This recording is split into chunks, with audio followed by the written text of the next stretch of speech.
Proverbs की, जो कि हमारे सामने है। प्रोवर्ब्स ये अक्सर हमारे ज़ुबान पर हिंदी में भी आती हैं, बट हम इन्हें इंग्लिश में नहीं बोल पाते हैं। तो लेट्स गेट स्टार्टेड। और होता क्या है, अगर कभी इंग्लिश में आ भी जाती है तो हम प्रॉपर इसको सही तरीके से बोल नहीं पाते हैं। तो मैं आपको बताऊंगा, मैं आपको सिखाऊंगा यहाँ पर कि किस तरह से आपको किस प्रोवर्ब्स को कैसे यूज़ करना है और किस सिचुएशन में जाकर के इसको यूज़ करना है। So let's get started. पहली प्रोवर्ब्स हमारे सामने है, all that glitters is not gold. यानी हिंदी में अगर बात करें तो इसका मतलब होता है कि हर चमकती हुई चीज़ सोना नहीं होती, और ये हकीकत है। तो इसे थोड़ा सा कोई और एग्जाम्पल से भी समझ लेते हैं। हम कहाँ कहाँ ऐसी सिचुएशन जब हिंदी में आती है तो उस जगह पर हम इसका यूज़ करते हैं। जब भी कभी आपने देखा होगा, हम दूसरों की चीज़ों को देखते हैं तो वो हमें चमकती हुई नज़र आती है। हम सोचते हैं कि उसकी जो पीली चीज़ है वो हमें सोने जैसी नज़र आती है। कभी भी हम कुछ लोगों से मिलते हैं, मुलाकात करते हैं, उनका नेचर जाने बगैर, उनको पढ़े बिना हम उन पर यकीन कर लेते हैं, उन पर हम ट्रस्ट कर लेते हैं। लेकिन दैट्स कम्प्लीटली रॉन्ग। हमें ऐसा नहीं करना चाहिए, हमें उनके साथ कुछ वक्त तक टाइम बिताना चाहिए। बट होता क्या है, कुछ लोग बहुत ही जल्दी लोगों पर ट्रस्ट कर लेते हैं, उन पर भरोसा कर लेते हैं, और बाद में पता चलता है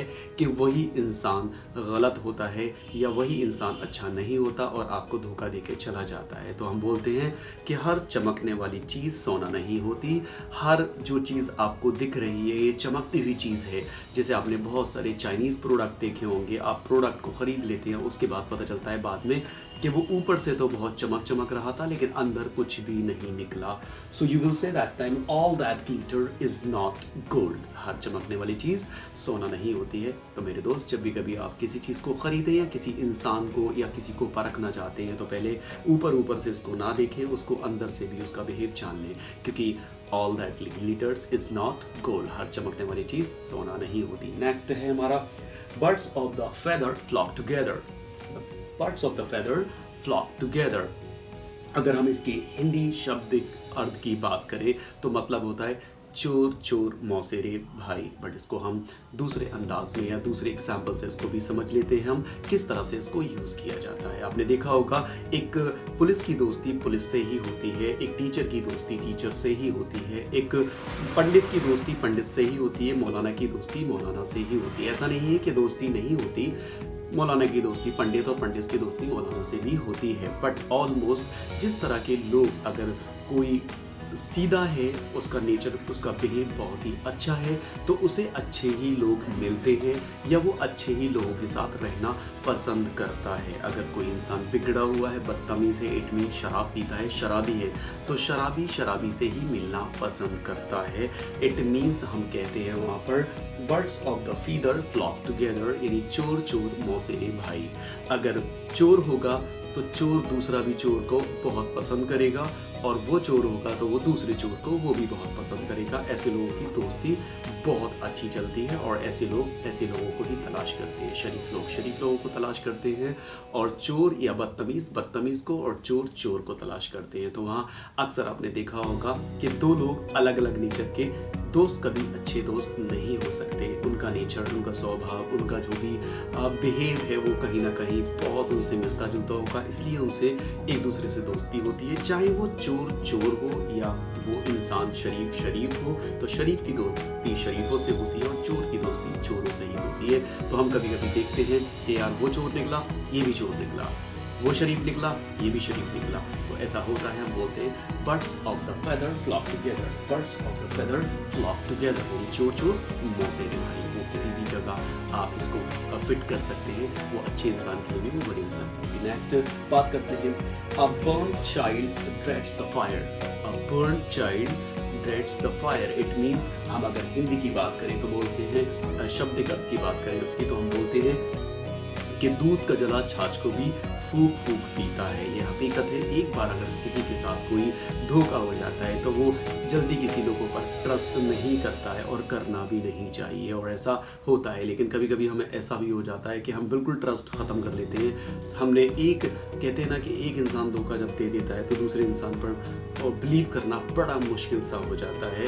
चाहे वो कोई इंसान हो, चाहे वो कोई दोस्त हो, चाहे वो कोई आपका रिश्तेदार हो या कोई भी हो, जब एक बार कोई आपको धोखा दे देता है तो बिलीव बहुत जल्दी करना किसी पर भी बड़ी जल्दी नहीं हो पाता, ऐसा हमारे साथ होता है। तो बोलते हैं a burned child drags the fire. फिर वो जब भी कभी किसी से नया रिश्ता बनाने की कोशिश करता है या नई दोस्ती बनाने की कोशिश करता है, तो वो फूक फूक कर कदम रखता है कि ऐसे दोस्ती करूँ या ना करूँ, इससे रिश्ता बनाऊँ ना बनाऊँ। क्योंकि लास्ट टाइम मेरे दोस्त ने मुझे बहुत ही ख़तरनाक और बहुत ही ऐसा धोखा दिया था जो मुझे आज तक बर्दाश्त नहीं है, या मेरे किसी रिश्तेदार ने या मेरे किसी बिजनेस पार्टनर ने मुझे धोखा दिया था। तो वहाँ पर हम बोलते हैं a burned child drags the fire. एक बार जब इंसान धोखा खा जाता है तो कहते हैं कि दूध का जला छाछ को भी फूक फूक पीता है। दूध का जला यानी दूध से जब वो जल जाता है तो छाछ तो ठंडा होता है, उसको भी वो फूक फूक करके पीने की कोशिश करता है। It happens generally, so we will say a burned child drags the fire. Next हमारा है a 9 days wonder। It means 4 दिन की चांदनी फिर अंधेरी रात। यानी आपको मान लीजिएगा कोई लॉटरी लग गई, उससे पहले आप गरीब थे और लॉटरी लगती है, आपने कार ले ली, बंगला ले लिया और बहुत सारी लग्जरीज अपनी लाइफ बना ली और बस पैसा खर्च करते चले जा रहे हैं। एक दिन क्या हुआ, जैसे पहले अंधेरा था वैसे ही आपकी ज़िंदगी में फिर अंधेरा आ गया। So we can say that 9 days wonder से 4 दिन की चांदनी फिर अंधेरी रात। इट हैपेंस कि पैसों ही नहीं हो सकता है, कोई वो बिजनेस हो सकता है। जब हमारे पास एकदम से बिजनेस आता है, हमारा बिजनेस चलता है, तो हम क्या करते हैं, पैसे को हवा में उड़ाने लगते हैं। तो कहते हैं कुछ लोग आकर के ऐसे बोलते हैं कि भाई 4 दिन की चांदनी कोई दिन बाद देखना अंधेरी रात आ जाएगी। A 9 days wonder we can say there. And next हमारा barking dog seldom bite। It means barking dog seldom bite। अगर हम हिंदी की बात करें तो उसका मतलब है जो गरजते हैं वो कभी बरसते नहीं हैं। ये बात हकीकत है। जो बहुत बोलते हैं, बहुत वादे करते हैं, आपने देखा ही होगा, आपके दोस्तों के बीच देखा होगा, हमारे नेताओं के बीच देखा होगा, जो वो बहुत बोलते हैं, बहुत वादे करते हैं और बहुत ज़रूरत से ज़्यादा आपके साथ वार्तालाप करते हैं और वो प्रॉमिसेस करते हैं या बताते हैं बार बार कि मैं ये करने वाला हूँ या मैं ऐसा करने वाला हूँ, मैं वैसा करने वाला हूँ। अंत में जाकर के क्या होता है, वो कुछ नहीं कर पाते हैं। तो कहते हैं बार्किंग डॉग्स सेल्डम बाइट। जो मतलब गरजते हैं वो कभी बरसते नहीं है, जो बरसते हैं वो कभी गरजते नहीं है। This is the fact.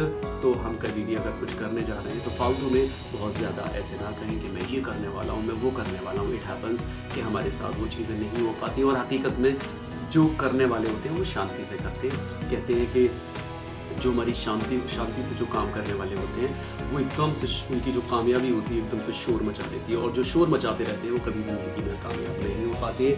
So we will say barking dogs seldom bite. जो गरजते हैं वो कभी बरसते नहीं हैं। So that's enough for today. आज की जो प्रोवर्ब्स हमने पढ़े हैं ये 5 प्रोवर्ब्स, तो याद रखिएगा जब भी कभी इस तरह की सिचुएशन आए तो उनको आप अपनी रियल लाइफ में अपने इंग्लिश कम्युनिकेशन के अंदर उसको आप यूज़ कर सकते हैं। और अगर आपको ये इन्फॉर्मेशन और ये 5 प्रोवर्ब्स आपको अच्छी लगी हो या आपको ये इन्फॉर्मेशन अच्छी लगी हो और तो मेरी वीडियो को सब्सक्राइब करना बिल्कुल ना भूलें और हाँ लाइक कमेंट जरूर करें। Thank you so much. Thanks for watching my video. Thank you so much.